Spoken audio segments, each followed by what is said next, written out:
Kaixo eta ongi etorriak bertzegun batez, magazinera gaur asteartea dugu, apirilaren 11. eguna eta gaurkoan aste zaindu honen buelta gogor honetan bi elkarrizketa izanen ditugu, lehenik eta behin kulturaz, bigarrena berriz, politika kontuez. Kulturari dagokionez Mikel Martinezekin egonen gara solasean gaurkoan, bera antzeslea da eta orain bi bakarrizketa bir barnebiltzen dituen proposamen bat ekartzen dute, bera partaide den tartean teatroak, konpainiak, eta bere bakarrizketaz kasu honetan 14 izenekoa da, eta bera kontatuko dugu, zertan datzan, zer ekartzen duten, zein den haien eskaintza. Bigarren elkarrizketan berriz, HTA hartuko dugu mintzagai, izan ere HTA-aren aurkako borrokak 30 urte betetzen ditu, lehenengo mobilizazio horietatik. Horren karietara, Euskal Herri guztitik egitarau oparoa antolatu dute, eta Iruñean baitere izanen dugu zer ikusi. Horreta solasteko Julio Villanuevarekin egonen gara, HT geldituko kidea, aski aurpegi ezaguna, eta berarekin eginen dugu 30 urte horien errepaso txiki bat, balorazio txiki bat, eta kontatuko digu baitere, zer den, antolatu dutena egitarau honetan. Guzti hori baino lehen, has gaitezen betiko edukiekin. Lehenik eta behin, efemerideak. 1865 urtean Estatu Batuetako presidente zen Abraham Lincolnek azken hitzaldia eman zuen, apirilaren 15ean eraila izango baitzen. 1905 urtean, apirilaren 11ean, Albert Einsteinek erlatibitatearen teoria berezia ezagutzera eman zuen, eta 1915ean erlatibitatearen teoria orokorra ezagutaraziko zuen. 1945ean, Bigarren Mundu Gerra, Estatu Batuarrek Buchenwaldeko kontzentrazio esparrua askatu zuten. 2002 urtean, berriz, Venezuelako estatu kolpeak porrot egin zuen. Hugo Chávez presidenteak kargua berriz hartzean. Ea zer dugun, agenda kulturalean. Asteazkenean Soinu Jolearen semea filma eskainiko dute, Nafarroako Filmotekan atxaldeko 7:30 eta Santi Leonek aurkeztuko du emanaldia. Hortzegunean Iruñako planetarioan goizeko 12etan Amalur astronomiari buruzko pelikularen emanaldia. Gure planetaren historia ezagutzen alduzu, galdetzen dute. Lurrak, berak, bere sorrera eta bilakaera kontatuko digu pelikula honetan, sarrera 6 eurotan. Eta larunbatean, heldu da eguna, Pots eta Lotxen ametsa betetzear da. Urteak daramatzate egun honekin amesten Pots eta Lotx aireportuan ikuskizuna eskainiko da Atarrabiako kulturretxean atxaldeko 6etan 3 euroren truke. Eta baitere 8etan kopaz kopa antzeslana Burlatako kulturretxean. Goazen orain, gaurko egunkarien azalekin. Diario de Notiziasen kasuan, lerroburu nagusian, auto hibridoen eta elektrikoen salmentak gasolinarenak baino handiagoak dira Nafarroan. Urteko lehen hiruhilekoan, lehenengoan transakzioak guztizkoaren 148 izan dira, eta errekuntzarenak berriz 142,7. Urte hasieran matrikulazioak gora egin zuten, baina 2019ko zifretatik urrun. Argazkian Osasunako jokalariak entrenamenduan, 25 egun kopako finalerako. Eta bertze berri batean, gerrarik ez, mugimenduaren 20 urte. Diario de Navarraren kasuan, lerroburu handi batean, Osasunak 20.000 bazkideetatik 188 bermatuko die kopako finalerako sarrera. Klubak gutxienez 20.640 sarrera izango ditu, eta horietatik 19.000 bazkideak izanen dira. Partida 10etan jokatuko da eta fanzone Sevillako Magallanes zelaian izanen da. Argazkian berriz aurrak Maineruko plazan ageri dira eta izenburuan jaiotza tasaren bi aldeak, Maineruk 51 jaiotza izan ditu azken hamarkadan eta lergak berriz bat ere ez. Bertze eta azkeneko berri batean pentsioen nominak errekorra hautsi zuen Nafarroan eta 185 milioira iritsi zen. Gara egunkarian, Ahal dugu EH Bildu eta ERZ-rekin batera lerrokatu da, bakarrik da bai legearen erreforman. Espainiako gobernuko kideak legearen erreformaren inguruan ados jarri ez direnez, Unidas Podemosek zuzenketak aurkeztuko zituen atzo, EH Bilduk eta ERZ-ek egindako proposamenen ildotik. PSOEk baztertu egin ditu. Argazkian Dublingo hitzarmena, asiloa eskatzeko oztopoen beste buelta bat. Eta azkeniko berri batzuetan Telmo Lezkano irakaslea, No Phone Challenge den bultzatzailearen hitzak. Mugikorrik gabe ikasleak libreago sentitu ziren. Eta berri egunkarian lerroburu handi batean Nafarroko hauteskunden grafiko baten alboan, Nafarroko puzlea berriz osatzeko ordua. Eskuinak zatituta aurkezteak nola erakingo duen argituko da maiatzaren 28an. PSN, EH Bildu eta Geroa Bai ere lehiatuko dira, euren artean nor gailenduko. Azpiko argazkian berriz, azokan liburuak begiratzen dabil emakume bat. Izenburuan, argitalpen berrien plaza. Urteroko legez liburuzaleek baduten on elkartu Pazko egunotan Lapurdin, bertan egiten ari baitira Sarako idazleen 40. biltzarra. Eta azkeneko berri batean, Palestinako legez kanpoko kokaleku bat legeztatzeko eskatu dute milaka israeldarrek. Eta azkenik Euskal Herria Irratia. Berri nagusian, errenta aitorpenaren kanpaina asteazken honetan hasiko da. Zergadunek ekainaren 23a arte izanen dute 2022ko aitorpena egiteko epea. Baitere maiatzaren 28ko hauteskunde maien osaera maiatzaren 3an zozketatuko dute, eta azkeneko berrian, Iturrama Institutoko talde bat izanen da Nafarroko ordezkaria Kansat lehiaketan.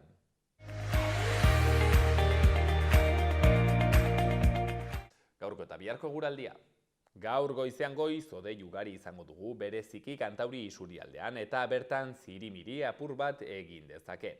Arratsaldean hodeiak gutxienez joango dira eta giro argia nagusituko da. Haize aldakor eta ahul ibiliko da, goizean eta arratsaldean ipar ekialdekoa nagusituko da. Temperatura maksimoak pixka bat igoko dira barnealdean eta kostaldean berriz ez dira askorik aldatuko. Eta asteazkenean aldaketa espero dugu. Goi hodei batzuekin, giro lehorrekin eta hego mendebaldeko haizearekin hasiko dugu eguna. Goizean bertan haizeak ipar mendebaldera egin eta indarra hartuko du, hodei trinkoak agertuko dira eta euritara joko du. Kostaldean eginen du, lehen bizi eta ondoren gainerako tokietara edatuko da euria. Frontea pasa ondoren, arratsaldeak aitzienera egin ahala, zaparradak tartekatuagoak izanen dira eta ipar isurialdean eragingo dute gehien bat. Ostera eginen du arratsaldean eta elurkota 1500 metrotik behera jaitsiko da.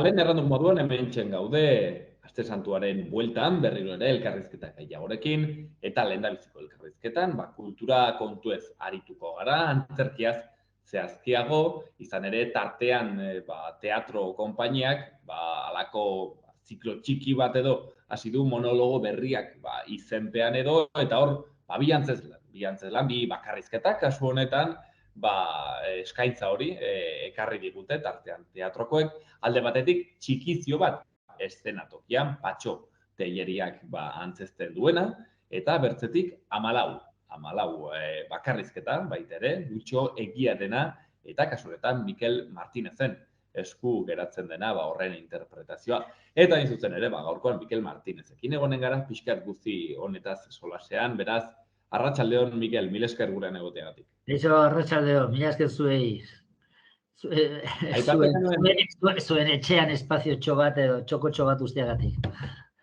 Zuri, Mikel, gainera ez du gerran, aitzineko batean ere hemen egon zinen solasean, eta garai horretan gero kontatuko dugu, nola zen lehiaketa bat abiatu zen dutela Cafe Bar Bilbaon, eta oraintxen pixket horren emaitzez ere arituko gara solasean. Horretan sartu baino lehen, Mikel, aipatzen genuen, monologo berriak, zikloa abiatu duzuela, eta bi antzeslan, nolabait ere eskaintzen dituzue, ezta? Bai, tartean teatroa, bai. Aipatu duzuna Kafe Bar Bilbao da, ekimen bat, Kafe Bar Bilbao, hemengo Bilboko, pues, kafetegi, aspaldiko kafetegi bat, en fin, bueno, oso oso ezaguna hemen Bilbao aldean, eta oso maitatua uste dut, eta bueno, Kafe Bar Bilbao eta tartean teatroen artean, urtero antolatzen da sari bat, 20. izan da ja aurten, hoxe teatro laburreko gidoiak edo saritu egiten direla, ezta? Eta euskaraz eta erderaz. Eta bueno, batzuk gustau eta egiten ditugu edo guk edo beste batzuk egin dituzte eta horrela. Eta urten, pues horietako bat, 14, Lutxo Egiarena, bueno, montatu dugu, oso testu ederra, polita, ez dakit. Gero hitz egingo dugu gehiago nahi baduzu eta erabaki nuen nik egitea eta eta baitxe bertan, asteburu honetan, estrenatu da pabelloi 6an, hemengo antzoki alternatibo horretan, ezta? Eta, bueno, kasualitatez edo ez, edo beste bide batetik edo Patxo Telleriak nire kidea, ez, tartean teatroan eta beharekin beste antzeslan egiten dut, berak estrenatu zuen beste monologo bat, apur bat luzetxoagoa, eta horrela, eta hori da, txisatoki bat, estrenatokian, eta, bueno, orain eskaintzen ditugu, bion artean, oso ezberdinak dira, eta independienteak, baina, bueno, eskaintzen ditugu biak, eta bion artean, osatzen da, antzeslan, esan nahi dut denbora aldetik, eta horrela, ordu bete luzetxo, zera ikuskizun eder bat. Biek ere, Mikel, humorezko antzeslanak? Bai, bitxiak, humore bitxia, esango dizut esate baterako, 14, oso humoretsua da, baina gaia suizidioa da. Orduan, bueno, oso berezia da, eta lortzen du, bueno, gai horrekin, gai hori dago guztiz presente, denbora osoan, baina horrekin egiten da humore fina, eta uste dut oso ondo datorrela gainera apur bat, bueno, horretaz hitz egin, apurtxo bat, eta desmitifikatzea, eta barretxo batzuk egitea. Oso gai komplejoa da, ezta? Eta gero, Patxorena ere, Patxok hitz egiten du dramaturgiari buruz, bera dramaturgoa da, eta bueno, barre egiten du hoxe horretaz, eta bere buruaz barre egiten du dezente. Orduan bai, biak humoretsuak, baina, beti esaten dut eta lotxa ematen dit, baina, bueno, humore fina. Humorezkoak beraz, kasu honetan, baina, bueno, hortik aratago bai, hausnarketarako ematen dutenak, bueno, gai interesgarriak ere jorratzen direnak, barkatu. Hortan zertu baino lehen, baitere, Mikel, galdetu nahi zut, tartean teatroak, konpainia honetaz, ez dakit hemen, akaso ez dugu aire ezaguna, Iruña alde inguru honetan, eskere Bilbao honez, entzute handiagokoa, ez dakit, konta iguzu zerbait, tartean teatro honetaz? Bueno, nik uste dute Iruñan ere ezaguna garela, eta, bueno, balermagu 20 urte, edo gehiago, ez dakit orain, 22 urte,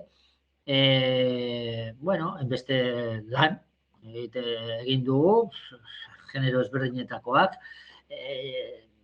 agian gehien mugitu egin direnak, eta gehien ezagutzen dituenak dira, estilo konkreto batekoa guk ez dokiru deitzen diogu, eta da Patxo eta Biok, eta beti egiten dugu oso humore bat, hemengo gaiak eta euskararekin jolasten, eta euskal kulturarekin, eta horrela ez, horre egin ditugu hainbeste lan, Larruaizetara, Lingua Navajorun, Euskara Zetamol, ahora ez dokiru, ez dokero, eta, bueno, Iruñan egin ditugu.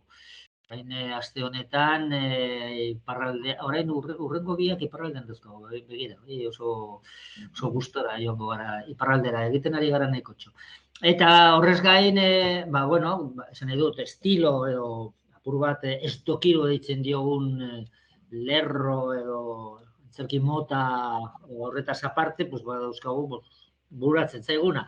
Batez ere Patxori buratzen zaiona, bera delako dramaturgo eta oso dramaturgo fina.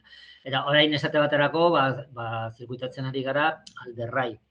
Alderrai da oso bi personajea dira, ez da humorezkoa, euskal detaile humorezkoak, baina berez ez da humorezkoa, eta ederra da, eta hortik mugitzen ari gara. Eta prestatzen ari gara hurrengoa, izango dena urten edo zantuko duguna, Kortxoaren dilema, eta hori ere, ez da humorezkoa izango. Esan nahi dut, gauza ezberdinak egiten ditugu, eta gero horrez gain ere, hoxe badauzkagu, horregatik bi monologo hauei eta horrela biak batera eskaini eta deitzen diogu monologo berriak edo bakarrizketa berriak, beste monologo eta teatro laburreko lan batzuk dauzkagulako, ez? Ni neo konkretoki tabernaria, oso testu ederra ere Patxorena. Beste lan batzuk. Artean teatroak beraz hor egiten duen lana, eta kasu honetan aipatzen genuena, honek bi monologorekin, bi bakarrizketekin, eta aipatzegatik edo sartzegatik zure antzeslanean, Mikel, 14 izenekoa, eta aipatzen genuen hain zuzen ere Kafe Bar Bilbaoko lehiaketaren irabazlea izan zela. Justo hemen egon aurreko aldian aipatu zen digun edo kontatu zen digun hausen bera, ez? Nola izango zen lehiaketa hori, eta begira, orain horren emaitzarekin, beraz. Astu zait izatea eta horrela tartean edo batez ere lan egiten dugula euskaraz. Hori da apur bat gure identitate barruan dagoen beste gauza bat, ez? Normalean, obra batzuk egiten ditugu apur bat nahiko euskaratik kanpo edo zentzu handirik eta ia itzulpenik ez daukatenak, ez? Asko jolasten dugulako hizkuntzarekin, berarekin edo. Baina, pero beste batzutan hori gertatzen ez denean, erderazko nazio egiten dugu, baina, batez ere euskara daukagu hor, euskal antzerkia eta euskaraz egiteko, asmoa sendoa. Eta, galdetzen duzuna, Kafe Bar Bilbao eta tartean, hor batera, hogei urte, azkenengo hogei urteetan, sari hori antolatu dugu. Teatro laburreko saria. Batez esan da, nafar batzuk irabazi dute. Ez aurten, baina nafar batzuk, Iruñeko batzuk, Iruñekoak, edo berakoak, eta horrela irabazi dute.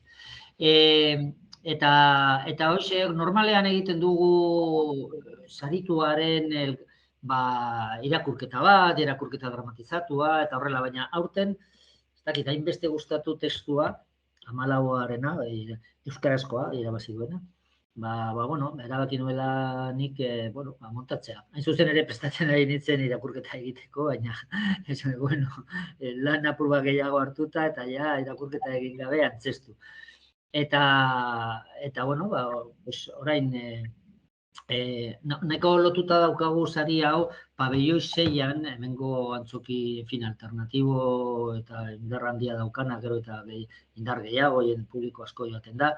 Pabelloi 6an egiten da, orain bukatu da, martxoa apirilean, egiten da teatro laburreko jardunaldi batzuk edo 4 astetan, 4 asteburuetan, ez? Eta hor, estrenatu dugu 14, oso polita izan da. Uste dute jendeari gustatu zaiola pila bat, eta oso pozik gaude.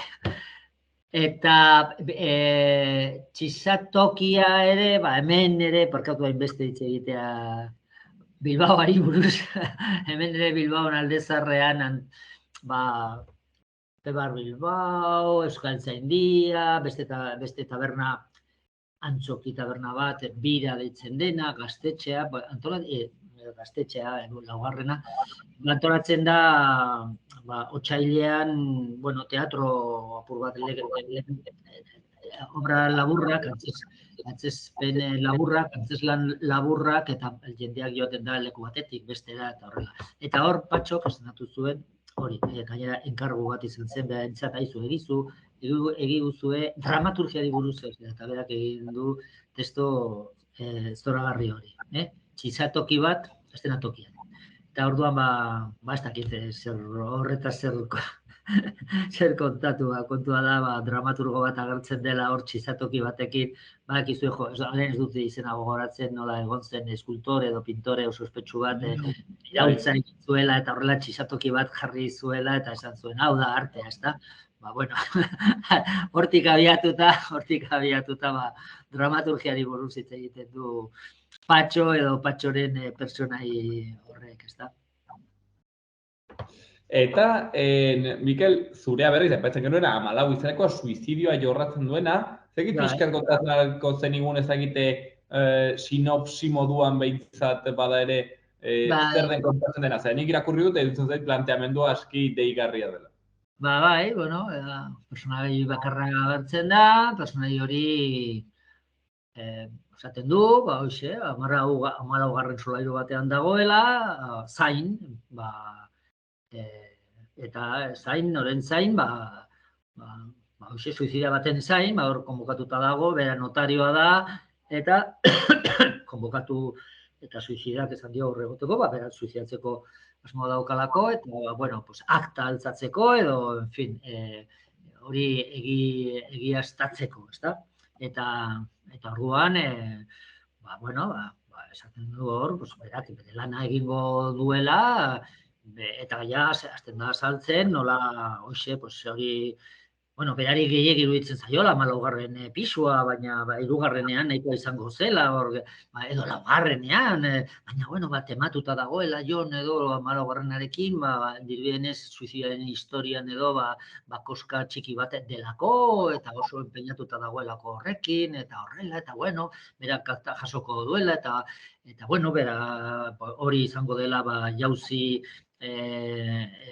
ingeles bat, ez dakiela oso ondoia tirabuzoiak ukiko dituen edo ez, edo, jauzi ingeles, edo holigan jauzi bat izango dela, edo balkonin izango dela, eta berak akta hartu, eta orduan, hor, hasten da hitz egiten, hainbeste gauzei buruz, ez da? Nola Jon honek edo suizidiak ekintza horrekin ere fundatu nahi duela internazional suizidista eta horrela. Ez dakit. Zaila da azaltzea, orain kontatzen dut eta ematen du tontokeria bat zirazki. Baina, hori kontatzen dizu eta apur bat ikus dezazuen zein den apur bat estiloa, ez? Eta orduan, horre gauten da denbora, jakina, imaginatuko duzuen ez, edo ez dakit, suizida atzeratu egiten da, ez da gertzen, eta orduan gauzak gertatzen dira. Hortxen planteamendu hori, nik uste aski deigarria, bera barregarria planteamendua, naiz eta, aipatzen genuen moduan, gai aktualitatea handiko, gai bat eta beraz, ukitu beharrekoak, kasu honetan, humoretik ere bat zergatik ez. Tamalez, aktualitate handikoa, eta badago hortaz, ez dakit, prebentzio bat, edo ez dakit oso ondo, edo bildurra ematen digu, hori horretaz hitz egitea, gai oso konplexua da, ez?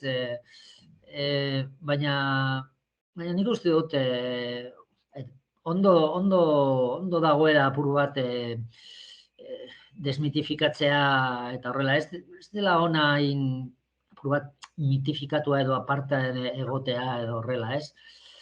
Ez dakit. Eta nik uste dut merezi duela horretaz hitz egitea apurtxo bat. Justo kasualitatea pasaren astean, hemengo prentxan, irakurri nuen, bazegoela, egon zela, ez dakit, psikologoen, batzar bat, hemen Bilbon, eta dirudienez hor suizidioari buruz hitz egiten zuten, eta justo grazia edo kasualitatea, titularra zen nola esaten zuten suizidioen gaia desmitifikatu egin behar zela. Uste dut nik lagunduko dudala apur bat hori desmitifikatzen. Edo nik edo testua idatzi duena Lutxo Egiak. Eta, bueno, egia esan, orain izan bezala, Pariseian egin ditugu 3 emanaldi, eta jendeak oso ondo hartu du, jendeak barre egin du dezente, eta gero agian barre egin eta gero pentsatuko zuen, gauzak esan dituen. Baina, esan nahi dut mamitsua dela, ezta? Baina oso humoretsua. Eta, en fin, jendeak oso ondo pasatu du eta agian hausnartu ere bai. Mikel, Lutxo egia ezagutzen zenuen, ez dakit ibilbidea duen antzeslanen edo gidoilaritzaren mundu horretan, edo nolabait ere bere estreinekoa den? Lutxo egia, bueno, beste gauza batzuen artean, egia esaniko polifazitikoa da, baina, bueno, idazlea da, bauzka novela pare bat, ez dakit, 2 gutxienez, ez dakit hirugarrena, orain irakurrita dauzkat, baina naiz kapaz edo izenburua esateko, barkatu. Eta antzeslan batzuk, bueno, ni dakidala behintzat, badauzka 2 gutxienez. Hain zuzen ere, kasualitatez, beste bat estenatuko da laster. Galder Perezek estenatuko Galder Perez eta Ane, abizena ez dakit, Gil Kitxaro antzerki taldeak, eta horrela, estenatuko du identitarteak orain. Orduan, bueno, apur bat, aritua da, hau identitarteak ere teatro laburrekoa da, eta horrela. Orduan, bueno, aritua da, eta hemen Bilbon gainera, agian Nafarroan baino ezagunagoa da, lehen aipatu dut antzoki taberna bat, bira, deitzen dena, hemen Aldezarrean eta giro euskaldunean nahiko ezaguna da, oso programazio oparoa daukatelako, euskarak eta ez euskara, baina, bueno, batez ere euskararen inguruan ez, bai antzerkia edo musika edo liburuen aurkezpenak edo mila gauza, ezta. Eta bera da horren arima eta horrela. Orduan, bueno, Lutxo egia oso sortzaile interesgarria da, sortzaile eta kulturlangile interesgarria da. Eta testu hau zoragarria da. Errex eman zenioten, Mikel, nolabait ere saria, lehiaketa honena? Bueno, egia esan, eduki genuen duda beste batekin, zorionez, horrek esan nahi du, bueno, kalitate handia zegoela. Eduki genuen duda beste batekin, eta hain zuzen ere beste hori estrenatu eginda ere, Pabeiseian, eta lan ederra. Donostiar batzuk, ez naiz kapaz izenburua esateko, izenburua ukraineraz delako, eta esan nahi du oso ondo, amatasun zurrogadoi buruzkoa da, hain pilpilian dagoen gai bati buruz, umorearekin ere bai, eta, bueno, zoragarria da. Esan behar dut,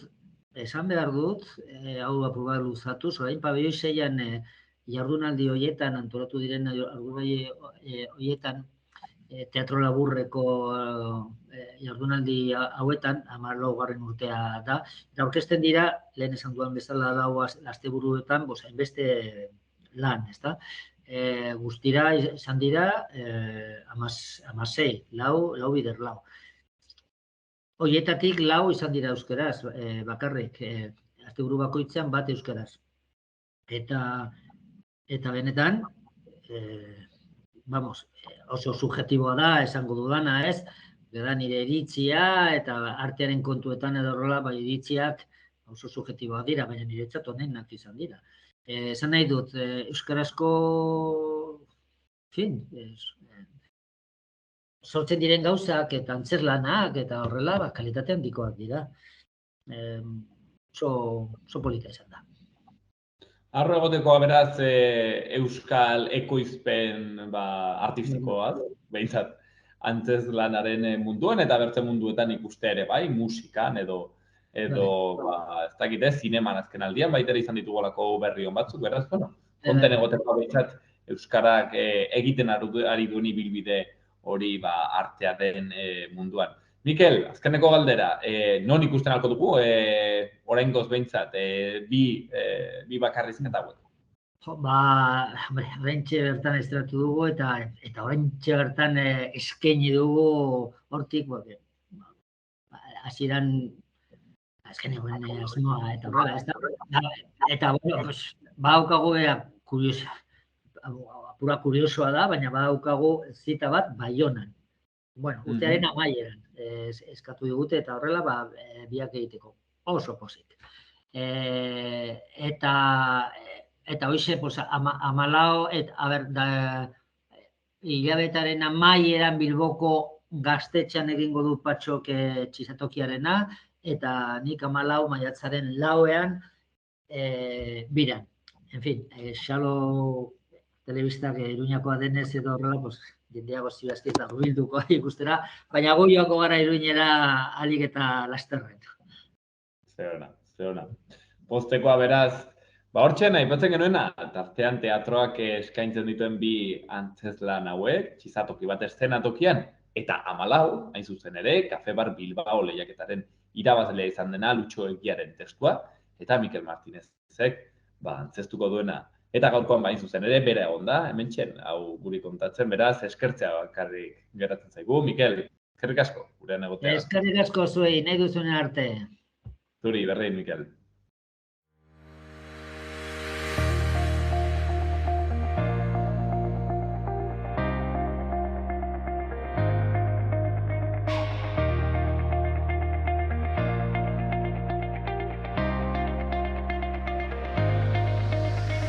Guazen orain, Iruñerriko udaletako albisteekin.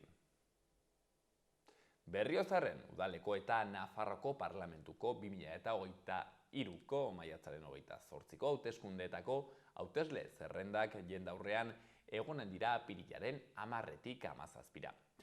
Baita ere, horretaz gain bertze berri batean aldaketa klimatikoaz eta bereziki suteez kezkatuta eta gero eta ugariagoak direlako, Berriozarreko udala suten aurkako plan bat prestatzen ari da. Era berean eta horri dagokionez Nafarroko gobernuak Next Generation EU finantzatuta prestakuntza ikastaro batzuk prestatu ditu baso suteen arriskuaren aurrean autobabesari eta sute hasieren kontrolari buruz.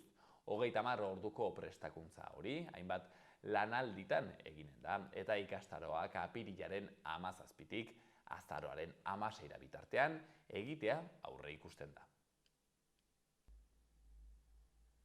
Eta Iruñean ingurumen hezkuntzako museoak jostailuak trukatzeko azoka txikia hartuko du asteazken honetan.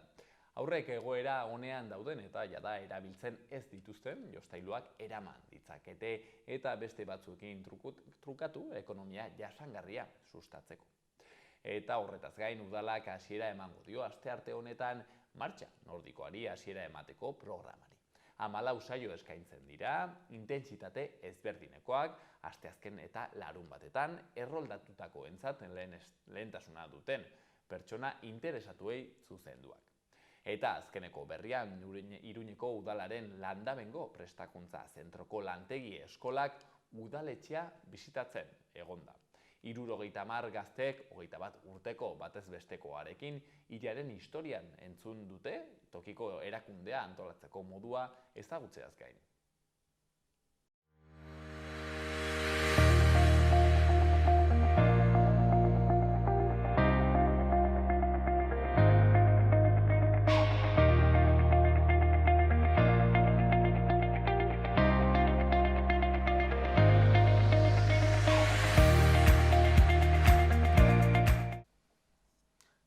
HTaren aurkako borrokak 30 urte betetzen ditu, hasi zenetik, eta urte muga horrekin edo egitarau oparoa prestatu dute Euskal Herria guzitik, eta gaur horren harira arituko gara solasean. Izan zehazki 30 urtez HT oztopatzen, batu lurraren alde lelopean, egin dute deialdi hau erraten genuen moduan Euskal Herriko hainbat herritan egitarauak, mai inguruak, erakusketak antolatuz, Eta hemen Iruñean baitere antolatu dute. Zeo zer, beraz horretaz solasteko, nola ez, HT geldituko kide ezaguna den, Julio Villanuevarekin egonen gara gaur solasean, beraz, arratsaldeon Julio eta mil esker. Apa, arratsaldeon.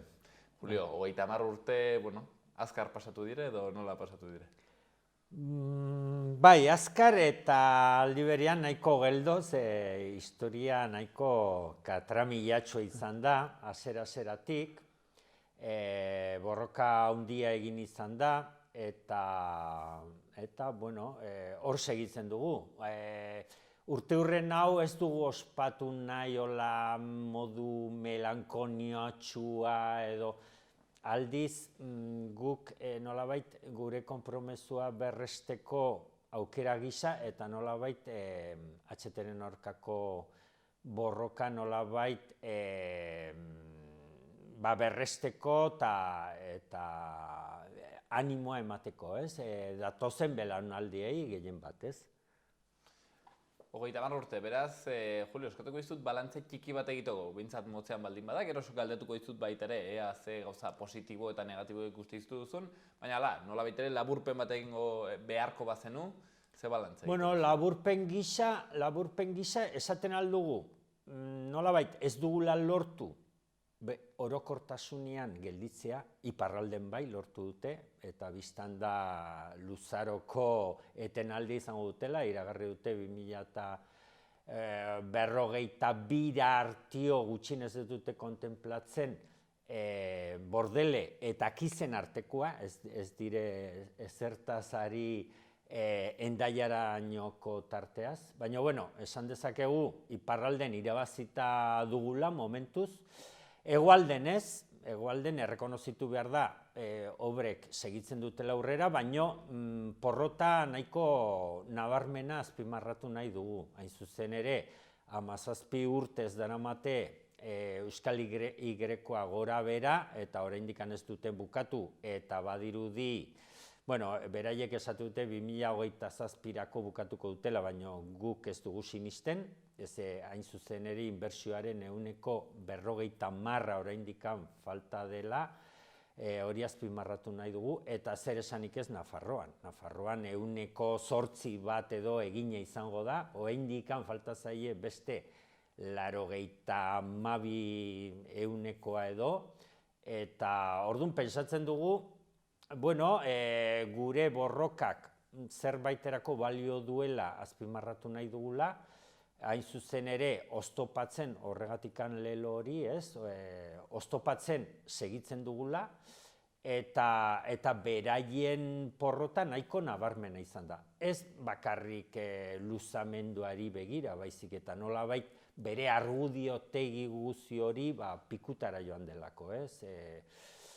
Bai, alde batetikan, beraiek esaten zuten Europakin eta konektatuta eukiko gintuztela, eta gaur egun Arestien aipatutakoan gatikan argi dago lotune hori ez dela bermatua, eta beste aldetikan merkantzietakoa, ez? Beraiek esaten zuten 10.000 kamioi aterako zituztela errepidetatik, eta hori guztiz faltsua, ja demostratuta dago, ja gainera Arriola jauna, EAEko garraio sailburua, ja errekonozitu behar izan du merkantzietako ez duela balio, hain zuzen ere, Estatu Espainiarren kilometro bakar batek ere ez duelako balio merkantzietako, orduan tontakeria dirudi hori ez, bakarrik Euskal Herrian EAEn bakarrik merkantzietako baldin eta gero Burgosen edo errepidetara berriz pasatu behar badute ez. Orduan, mito baten gainberan men gaude, 30. urteurren honetan, eta hori azpimarratu behar da, ez? Errango zenuke, Julio, batzutan eri sentsazioa ematen dit, aipatutakoa, ez? Ez da lortu, Hego Euskal Herrian obrak era bat geratzea, baina bai sentsazioa da porrota kultural handia izan duena, ez? HTak. Edo ez dakit gure pertzepzioa den bizkat mundutxo horretan akaso ibiltzen garelako, baina sentsazioa da, ez dakit, legitimidade igual galdu duela, ez? Bai, nik uste hori nahiko nabarmen gelditu dela. Hain zuzen ere, nolabait, erraldoi bat zela hori argi ikusten zen, baino hankak ere buztinezkoa zituela, ez? Hain zuzen ere, puztu egin zelako, ez? Mito hori nolabait HTA, karo, nolabait kapitalismoaren erraietan sustraitzen delako, ez? Hazkundea, gero abiadura, gero balio horiek indartzen zituelako, gero etorkizuna, nolabait, baino, karo, gaur egun, 30 urte pasa ondoren ikusten dugu etorkizun oso beltza dugula. Ja, gaur egun beraiek klitxe hori ez dut erabiltzen, etorkizuna da, progresua da, aurrera bidea da, ez, gaur egun aurrera bidea ikusten dugu nahiko, nolabait, konzeptu nahiko katramilatxu edo eztabaidagarri gisa, ez? Aurrera bidea gaur egun ja ikusten da oso, etorkizuna oso iluna ikusten delako, ez? Krisi ekosozial ikaragarri handi baten gaudelako, azkena izango da, seguraski, eta orduan gaur egun klitxe horiek ez dituzte erabiltzen, gaur egun ez dute esaten HTA dela, progreso HTA dela, orduan, claro, nolabait sartuta daude, inerzia horretan eta segitzen dute inerzia horrekin, ez? Baina nik uste jendeak eta jendartearen geruza handi askotan nik uste nolabait eszeptizismoz ikusten dutela hau guztia. Igual ez dute kontrakotasun agerikoa egiten edo, baina ja inor gutxik sinisten du, ez, diskurso hutsal horretan, ez, eta orduan nik uste krisialdean daudela, ez, orokorrean, ez, balio krisialde horretan, ez, osea, nolabait, ja gaur egun ezin dela defenditu duela 30 urteko paradigma hura, ez, progresoa, eta orduan nik uste ez baian dagoela kontu hau, eta beste azpiegitura asko nolabait legitimatzen zutena, ez, aurrera bidea, progreso eta hau eta beste, ez.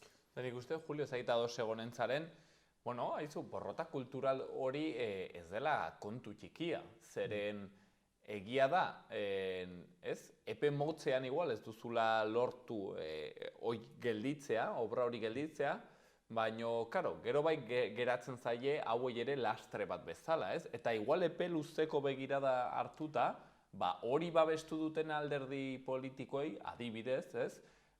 Eragingo die, ez? Etorkizun batean, seguraskere, hori defendatu izanak, edo ez dakit hori esperantza faltsu baten. Suposatzekoa da, baina, biztan dago, gaur egun, orain, hauteskundeen atarien gaudela eta bertze nola defenditzen duten, eta nik uste segituko dutela defenditzen.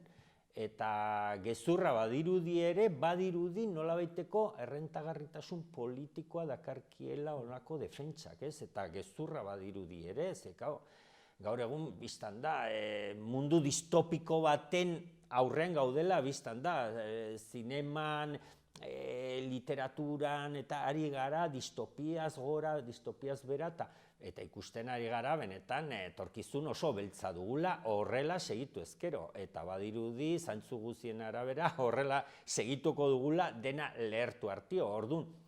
Karo, hor badago nolabait erantzunkizun kriminala nire ustez, ez? Osea, eta hori askotan salatuko dugu, ez?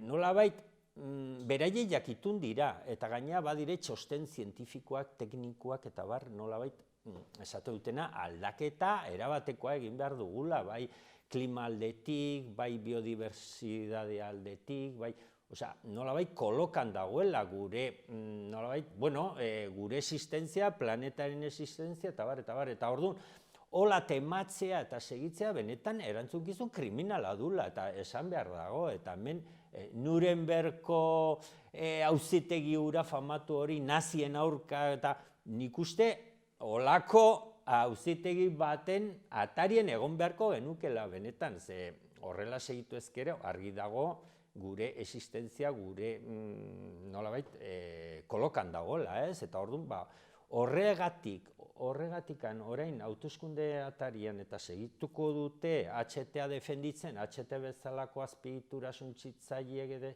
xahutzaileak eta defenditzen, eta hemen ez da ezer gertatzen, ez die fakturari pasatzen honek guztiak, ez? Eta orduan, lotxamangarria izateaz aparte, baita ere kezkagarria eta benetan hori ardurak eskatzen hastekoak egon behar dugula, ez? Julio, kontatzen egin zuen hain zuzen ere kamaratik kanpo, aurrekoan hemen izan genuen Koldo Martinez, gero abaien hautagaia, alkategaia Iruñeko udalerako, eta berak erran zuen modu gainera aski garbian, HT-ak ez badu eramaten merkantziarik, ez badu horretarako balioko, orduen geroa bai ez dagoela HT-aren alde. Hori, parra emateko gogoa ematen du, edo negarra emateko gogoa. Demostratuta baitago, hemen Nafarroan ez duela merkantzia bat ere eramango. Konzepzio teknikoen gatikan, badire aldapa batzuk, nun milako 3 baino gehiagokoak direnak, eta horrek nolabait galarazten du trenbidea, nolabait merkantzien garraioa, eta hori, hain zuzen, kanpanas eta Iruñen arteko pendiente horiek olakoak dira, eta gero beste aldetikan ere guk azkeneko planoak eta ikusi ditugunak gehien bat landabengoak eta ikusten da argi eta garbi Volkswagenerako sarbidea tren konbentzionaletik egiten dela.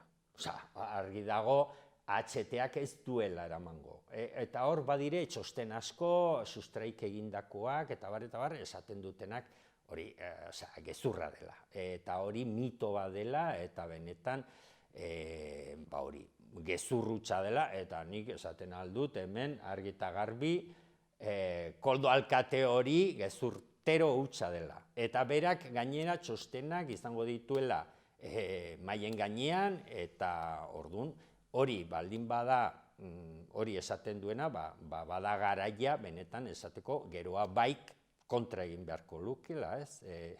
Ze argi eta garbi, orduan nik uste hori, engainu keinu badela hori esateak ere.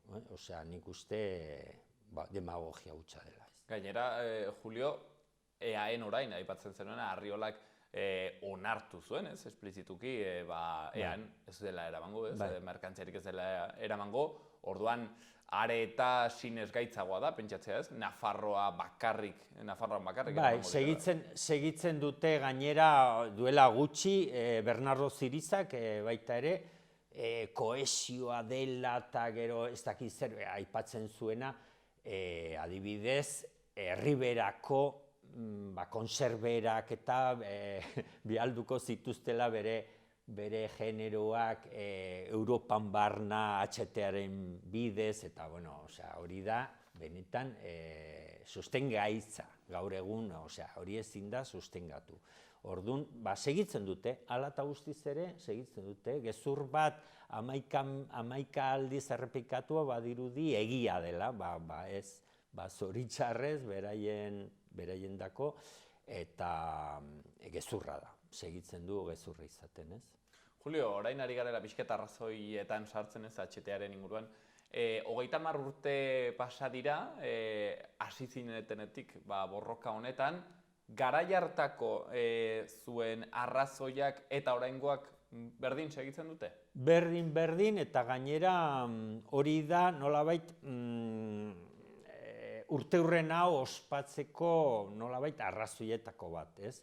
Guk esaten genuena duela 30 urte bete egin da erabat, osea, guk esaten genuen azeratikan gezurretan oinarritutako mito bat zela, eta gaur egun da eguna nolabait ikusten dena mito hori gainbera doala, gezurtatzen ari dela gauza askoengatikan, eta gainera guk nolabait ohartarazten genituen kontuak betetzen ari direla. Ikusten ari ginen gu garai haietan ja nolabait krisi ekosozial handira iritsiko zela, gure argudioak eta gure testuak irakurri besterik ez da egin behar, guk aipatzen genuen krisi klimatikoa, aipatzen genuen materialen galera, ikusten genuen biodibertsitate, desertizazioa, ez da zer, eta ikusten ari da benetan betetzen ari dela aurreikuspen hori, baina, karo, ez zen gure aurreikuspena. Karo, Romako klubak ja urte batzuk lehenago ohartarazten zuen, osea, guk olako txostenak eta irakurri besterik ez genuen egiten, interpretatu egiten genuen, hemen Euskal Herrian gertatuko zena, eta hori nolabait salatzen genuen, orduan. Osea, ez da gure meritua, nolabait aldez aurretikan ja zientzialariak eta beste ekologismo munduan ja sortu zenian eta hola, hori aldarrikatzen edo salatzen zuten, ez? Orduan, ikusi besterik ez da egin behar gure testuak duela 30 urtekoak eta hori benetan ikusi ahal izateko, ez? Julio, ematen du tristezia punto bat, pentsatzea asmatu dela, zoritxarrez? Tristezia bai, tristezia ematen du hain zuzen ere gaur egungo egoera nolabait ekidi zitekelako garaiz hartu izan balira nolabait guk aldarrikatzen genuena, nolabait ekonomia autozentratua, kilometro orain askotan erabiltzen den konzeptu horiek, ez? Kilometro zeroa, diversifikazioa, beste energia motak, osea, biztan da, kritika handia egiten zen kotxe pribatuari, gu, hain zuzen ere, HTN aurkakoak nolabait sortu ginen lehenagoko kritiketatik, sortu ginen hain zuzen ere, Irurtzuna Andoain nolabait autobiaren kontrakotasunatik sortu genuen. Hau, hain zuzen ere, garaiaietan kotxe pribatuari sekulako kritika egiten zitzaion. Karo, gero etorri ziren, hainbat eta hainbat autobia, hainbat eta hainbat autopista, lurrazpiko aparkalekuk eta, osea, honek guztiak logika kapitalista, desarrollista bati egiten zion nolabait mesede, ez? Eta orduan, hortik sortzen da HTren aurkako borroka, ez? Baina, Julio, orai aipatzen duzula Lizaraneko kontu hau, eta HTarekin lotuta, aipatuko dizut, hain zuzen ere, Koldori eta UPNeko norbaiti ere entzun diodan argudioa, seguro zugrean batetan entzun diezuna, eta da, bai, zuek Leizaranen kontra zeineten, baina orain denek erabiltzen dute Leizaran. Baleike, eta, bueno, onartu behar da, hain zuzen ere, karo, hor baldin badao zea bat, azkenian, nolabait, erosokeriaz edo askotan jokatzen dugula, eta biztan da, inor gutxi joango dela azpiroz maldatikan beiti, nolabait, karo, utzi delako bazterrean eta bar, baino, karo, orokortasunian eta ikusita argi dago, nolabait, arrazoia genuela. Hain zuzen ere, kotxearen aldeko azpiegitura guzti hauek egin izan dutena da, nolabait, kultura bat kotxe pribatuaren erabilpenaren aldekoa, eta hain zuzen ere, nolabait, aldaketa klimatikoan ere, garrantzi ezinbestekoa izan duela, nolabait, kotxearen aldeko jarrera honek, ez? Eta ikusi behar da, nolabait, orokorrean, ez? Claro, gauza bera esaten dute, Itoizko urtegiarekin, gauza bera esaten dute, betiko, baina, karo, argi dago gaur egun Itoizko afera adibidez nola dagoen, ez? Industrializazio, osea, nekazaritza industriala, transgenikoa, uraren konsumo ikaragarri ekarri duena, eta bar, ez? Orduan, nik uste orokorrean aztertu behar dela, eta ez norberak egiten duen erabilera edo, osea, nik uste orokortasunetik aztertu behar direla, ez? Olako azpiegiturak eta olako jarrerak ere, ez? Karo, ez da pertsona bakar baten edo kontua dela nolabait, jarrera nolabait jendarteak edo inposatzen digun jarrera orokor bat, ez. Eskatuko dizut, Julio, 30 urte hauetan, borrokari dagokionez, ez, HT-en kontrako egin duzuen mobilizazio guzti-honetan, laburrean bada ere, ea non ikusten dituzun argiak eta non itzalako da. Zertan asmatu du HT-aren aurkako borrokak, eta zertan akaso ez da ibili behar bezain fin? Bueno, nolabait indarguneak edo aipaditzakegu Arestian aipatutakoak, ez? Alegia, azterketaren zuzentasuna, hor argi eta garbi agertzen da, Arestian esan duan bezala, ez? Aztertu besterik ez da egin behar, guk egindako testuak duela 30 bat urte, ez? Gero, ahulguneak, biztanda, hemen hegoalden ez dugula HTA gelditu. Eta HTA bezala beste hainbat azpiegitura ez ditugula gelditu. Ze, karo, guk nolabait lehenetsi genuen azpiegitura hau hain zuzen ere kapitalismoaren punta-puntakoa zelako, bai balore aldetik, bai suntziketangatik, bai nolabait sauketangatik, eta bar, hau nolabait autu bat izan zen, ez? Ez ditugu gelditu, biztanda, hainbat eta hainbat azpiegitura, beste batzuk aldiz bai, gelditu izan da, eta gainera bere garaian egin genuen azterketa batean ikusten genuen, jendeak uste baino nolabait irabazpen handiagok izan ditugula nolabait mugimendu ekologistak edo lurraren aldeko defentsak, ez? Orduan, karo, ez dugu gelditu, karo, baina esaten, jode hori aulezia, baina, karo, erraldoi baten aurka gaude. Ez da ahaztu behar, HTA ez dela bakarrik Nafarroako proiektu bat edo Euskal Herriko proiektua. Hau da, nolabait, kapitalismo globalizatzailearen proiektu punta-puntakoa.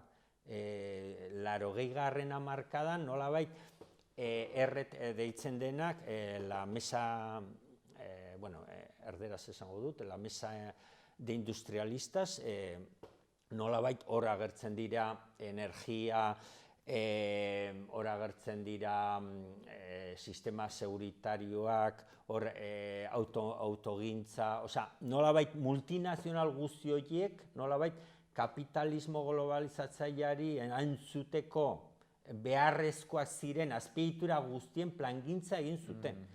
Eta hor, besteak beste, baziren 30.000 kilometro autopista Europan barna, HTA-aren baitare 15.000 kilometro, baziren aeropuertoa, plangintza orokor bat zegoen. Orduan, kapitalismoa globalizatzailearen plangintza orokor bat. Gu horren kontra gaude. Ez gaude Nafar gobernuaren aurka edo azken finean Nafar gobernu eta bar txontxongilo batzuk dira multinazional horien esku, ez?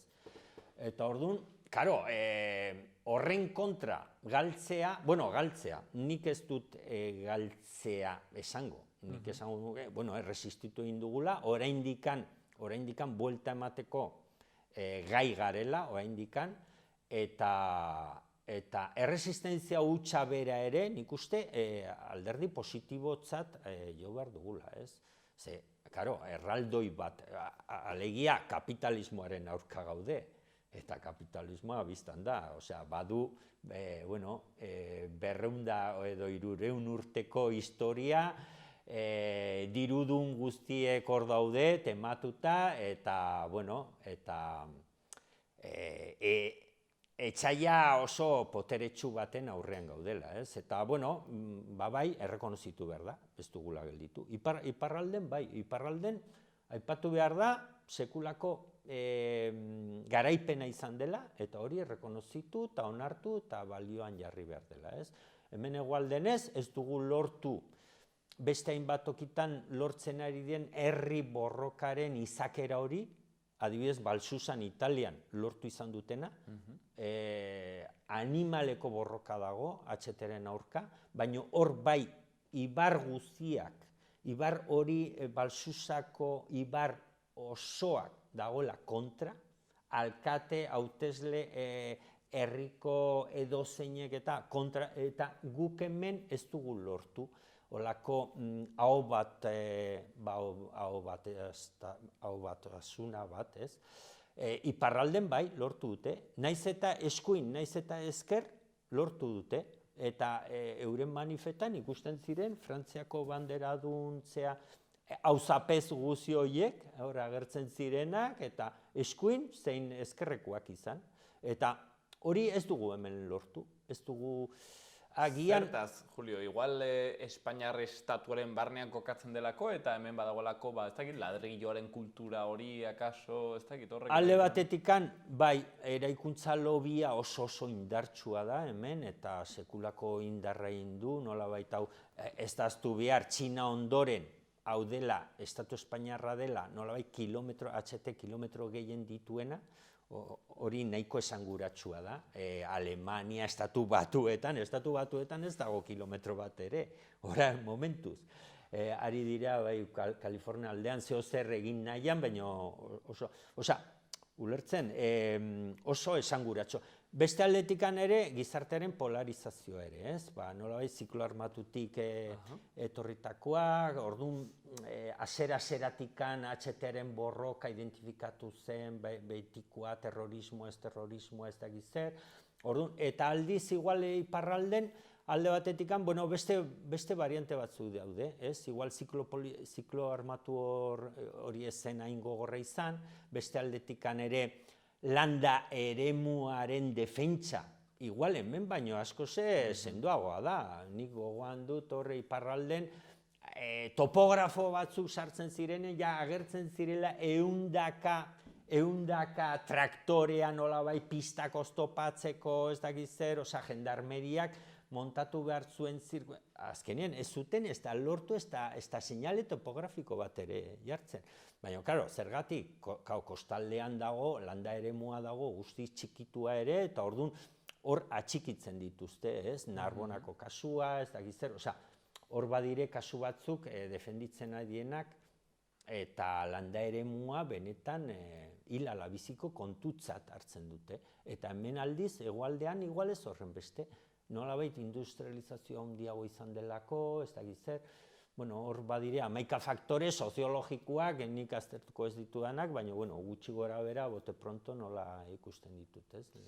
Nik uste ematen du horrek mintegi interesgarri baterako. Iparralde eta hegoaldeen arteko ezberdintasunak, ez bakarri HT-aren kontuan, orokorrean ez, jasangarritasunaren, landa eremuaren defentsan eta bertze hauzia honitzetan ez, badirelako diferentzia nabariak, eta horrez, Pirinioen bertzealdean dago, ez dago biztan da, eta... Badago zerbait soziologikoa nola defenditzen duten, landa eremua, nola sortu dituzten, lurtzaindia, nola sortu duten, ez, holako erakunde batzuk, eta LB bezalako sindikatu landa eremuan lan egiten duena, desobedientzia egiten dutena, desobedientzia aldetik,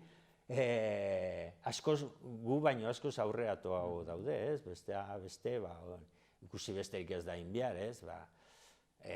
Lurraren defentsan egin duten desobedientzia ekintzak, presoen aldeko desobedientzia ekintzak, gu beti modu nostalgikoan ikusten dugu iparraldean, baina politikoki nik uste beraiek aintzindariak direla, Euskal Herrian.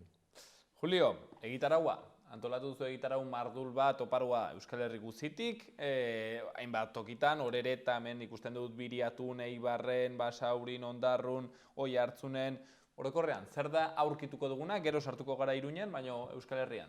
Euskal Herrian, hainbat ekitaldi, bai hitzaldik, bai mainguruk, bai kontzertuk, bai, mota guztitakoak, agian azpimarratzekoena da, nolabait, erakusketa ibiltari bat montatu dugula, badagola telefono bat hor nunbait konektatzeko edo nor bere auzoan zein herrian kokatzeko edo, oso interesgarria da, urtez urte erakusten duena, borroka zertan izan den. Gero baita ere beste bideo bat egiten ari garen eta agian azpimarratzeko bi data, nik azpimarratuko nuke. Heldu den larun baten Biriatun ipar eta hego oposizioak egingo dugun agerraldi masiboa, deitzen dugunak talde sozial, politiko, sindikal guztiak bertaratzeko, nolabait HTren aurkako eta olako azpiegituren aurkako nolabait konpromezua berresteko, 30 urte pasa ondoren eta segitzen dugula borrokan eta nolabait berresteko, atxikimendu kanpaina bat egin dugu, eta horre ere atxikimenduen zerrenda kaleratuko dugu.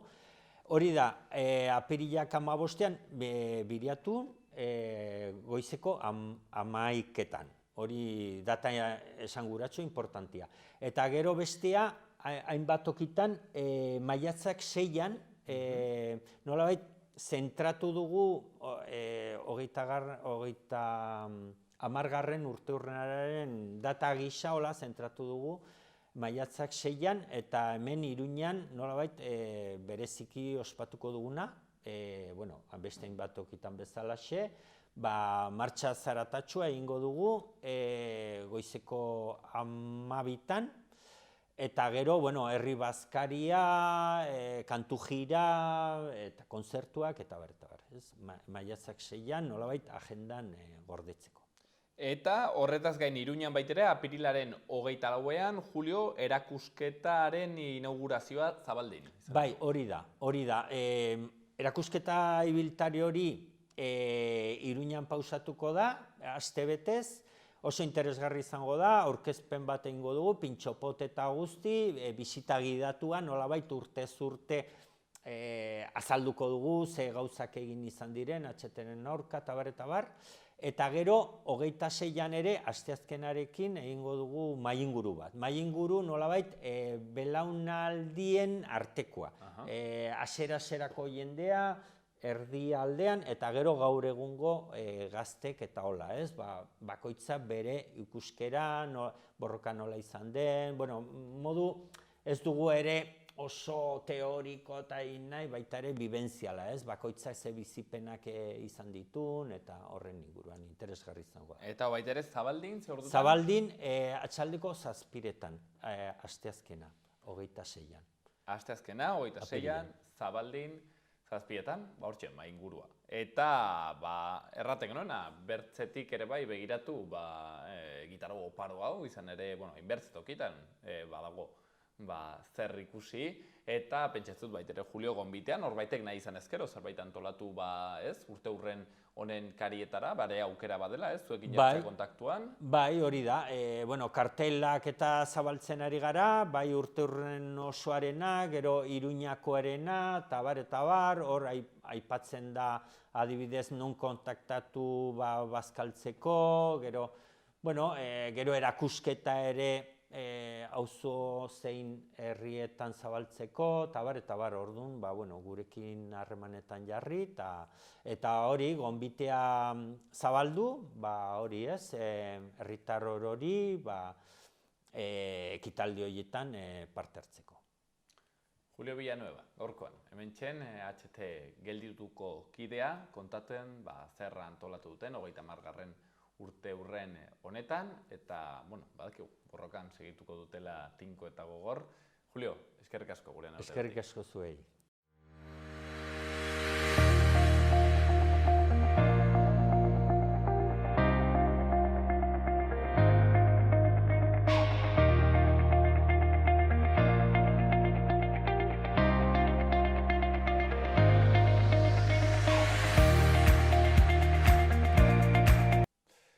Hauxen dena gaurko hemen magazinean, bihar ere hemen izanen gaituzue asteazkenean.